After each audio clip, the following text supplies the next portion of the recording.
Hello everyone, today I want to talk to you about whether the United States can really manage to ban the use of Huawei's Ascend chips worldwide. In addition, Trump has made two major concessions within a week, both of which are related to America's national strength.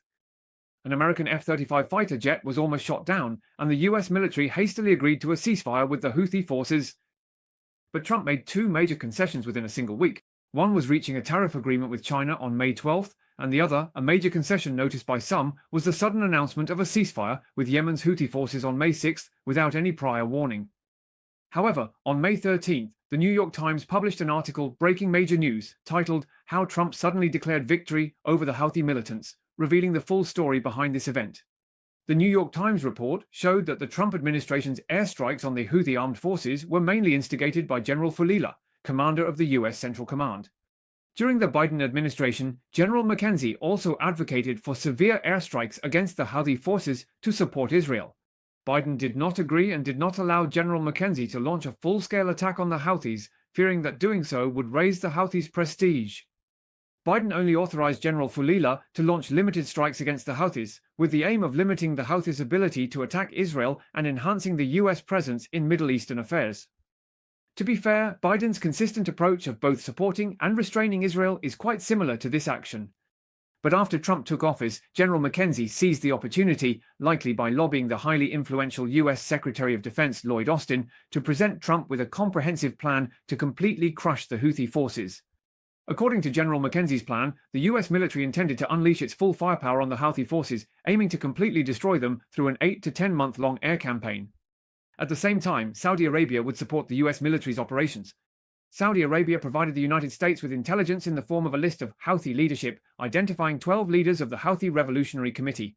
As long as the US military could eliminate these 12 individuals through targeted strikes, the threat posed by the Houthi forces would naturally be resolved. After listening to the report, Trump was moved and formally approved General Fulila to expand military operations against the Houthi armed forces. Defense Minister Hegseth also expressed support for this matter. As a result, the US military did something unprecedented by redeploying the USS Carl Vinson aircraft carrier from the Indo-Pacific region and dispatching B-2 bombers from Whiteman Air Force Base in Missouri to be stationed at the Al Dhafra Air Base. However, although Trump approved General McKenzie's plan to expand the bombing campaign against the Houthis, he still didn't have enough resolve to commit 8 to 10 months to solve the problem. Trump only gave General McKenzie 30 days, expecting to see results in that short period. This was very much in line with Trump's impatient and results-driven personality. In short, on March 17th, Trump personally oversaw the operation, launching a new round of large-scale US airstrikes against the Houthis. The Houthis were not to be outdone and responded by repeatedly launching anti-ship missiles at US aircraft carriers. The so-called Hejaziyah leak scandal also took place around that time. In late March, US B-2 strategic bombers joined the battle, escalating the airstrikes against the Houthis and intensifying the war. When the airstrike campaign reached its 31st month, around day 48, Trump felt the results were insufficient. None of the 12 leaders of the Houthi Revolutionary Committee had been eliminated. He then demanded that General Fulila submit a report detailing the progress of the airstrikes. After reading the report, Trump was shocked. According to the New York Times, in just 1 month of airstrikes against the Houthis, the US military paid a heavy price, spending $1 billion, but 7 MQ-9B Reaper drones were shot down by the Houthis. Meanwhile, US aircraft carriers in the Red Sea suffered repeated attacks from the Houthis, with their air defense systems barely managing to fend them off. An F-18EF carrier-based fighter jet, while trying to evade a missile attack from the Houthis, ended up crashing into the sea, wasting over $100 million. What was even more unexpected was that the US military actually used F-16 and F-35A fighter jets to penetrate deep into Yemeni airspace for precision strikes, but instead they were nearly ambushed by the Houthis. Both the F-16 and F-35A were almost shot down. So what were the results of the US airstrikes against the Houthis? You could say it depends on whether you believe it or not. The Houthi leadership is still intact, and the intensity of their attacks with various air defense and ballistic missiles hasn't diminished at all. They continue to strike US aircraft carriers and Israeli targets one after another. At the same time, voices of doubt have started to emerge within the US military as well. For example, the new chairman of the Joint Chiefs of Staff, Dan Hein, is a typical skeptic. General Hein has consistently called for a halt to the attacks on the Houthis.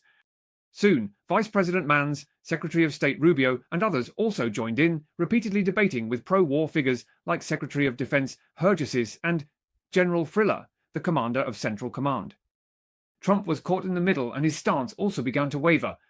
On April 18th, when the USS Island lost its first FA-18EF carrier-based fighter jet, it dealt a heavy blow to Trump, making him question whether the airstrikes against the Houthis could still achieve their objectives. In the end, he personally gave the order to halt military operations against the Houthis on May 5th, as long as the Houthis stopped attacking US aircraft carriers.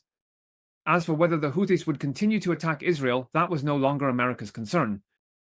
In fact, Hegseth and others came up with another fanciful idea to conduct freedom of navigation operations with 2 aircraft carriers in the Red Sea, flaunting military might to demonstrate that the US had defeated the Houthis. But this proposal was also directly vetoed by Trump. This is the real story behind Trump's so-called sudden announcement to halt military operations against the Houthis and his unilateral declaration of victory. It can be summed up like this. First, major US decisions are often made on a whim, with little more than a pat on the head. This was the case with the tariff war against China, and it was the same with the strikes against the Houthis. Trump's only real strength is his ability to change course immediately after hitting a wall, otherwise his losses would be even greater. Second, the US still overestimates itself, possessing a kind of inexplicable confidence, focusing on tactics over strategy in military affairs, and believing solely in the power of its weapons. As a result, they can't even defeat the Houthis, so facing a much stronger opponent like China, 10 times more powerful, is simply out of the question. The United States is truly in the midst of great power decline. Another point I want to make is that although China and the US have reached a preliminary tariff agreement, America's intention to suppress China will not change. Just a week before leaving office, the Biden administration announced rules to prevent the spread of AI technology, aiming to stop AI chips from flowing into China via third countries. As a result, they designated 110 so-called second-tier countries, imposing numerous restrictions when these countries purchase American AI chips. This set of rules was originally scheduled to take effect on February 15th, and many American companies came to ask whether they needed to comply with the rules set by the Biden administration at that time. Can controlled chips still be sold to these so-called second-tier countries? As a result, the US Department of Commerce's Bureau of Industry and Security issued a notice clearly stating that Biden's anti-AI chip proliferation rules were to be abolished. Moreover, the Bureau of Industry and Security's Deputy Director Kessner also instructed that this rule no longer needs to be enforced. However, the US Bureau of Industry and Security announced 3 new guidelines to further strengthen overseas export controls on AI chips. The first is the issuance of a guideline stating that using Huawei's Ascend chips anywhere in the world constitutes a violation of US export control regulations. Second, a guideline was issued to warn the public about the potential consequences of allowing US AI chips to be used in the training and inference of AI models. Third, a guideline was issued to US companies, advising them on how to protect their supply chains from being affected by strategies involving transshipment to other countries. The Northeast Asia Bridge Research Institute, a public account from mainland China, analyzed these 3 guidelines. They said that the first guideline is indeed extremely overbearing, as it essentially forces everyone around the world to choose sides between Huawei AI chips and NVIDIA AI chips. The US Bureau of Industry and Security stated directly that if you use Huawei's Ascend chips, no matter where you are violating US export controls. For third countries outside of China, this statement is more like an advance warning.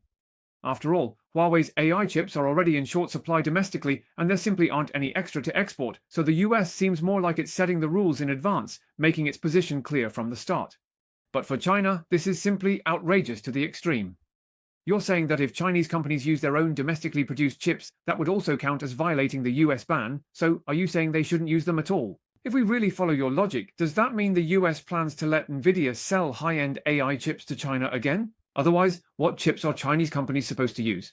Although the guidance issued by the US Bureau of Industry and Security is not law, it represents their interpretation of and compliance recommendations for US export control regulations. The purpose is to tell companies, you'd better do as I say or I might cause you trouble.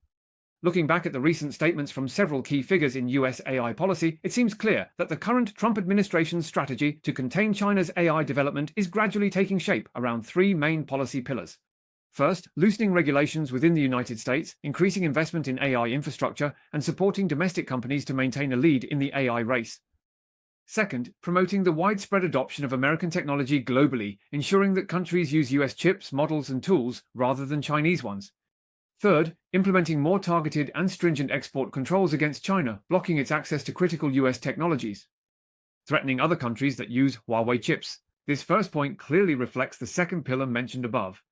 The United States believes it still has the opportunity to widely deploy American technology around the world, and while it still holds the lead, it must seize this opportunity quickly.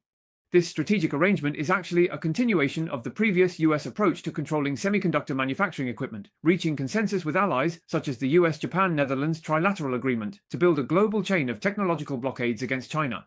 However, this is very likely to repeat the inherent flaws of the past. It is extremely difficult to get a sovereign country to willingly and consistently enforce US laws over the long term, especially those targeting China. In terms of actual results, if the goal is to get these countries to stop using Huawei chips, the United States may need to adopt a country-by-country approach, negotiating with each nation individually. The complexity of this process, the diplomatic costs involved, and the sheer number of countries concerned will far exceed those of the trilateral semiconductor equipment agreement back in the day. To sum up, first, the United States does not want to experience the disaster of being overtaken by Huawei in Tianjin 5G, hot again. In the field of AI, it is also determined to choke Huawei's development, having already identified Huawei as its main rival. Second, aside from the fact that not every country is willing to fully comply with the United States, an even bigger issue is that this approach is not conducive to China's self-reliance and strength. On the contrary, it may actually force more Chinese companies to use Huawei's chips when developing AI. Because everyone understands that even if you use American chips and comply with American regulations, the US can still cut off your supply at any time. If you develop an excellent AI model, the US could destroy you with just a word. So, is that really safe?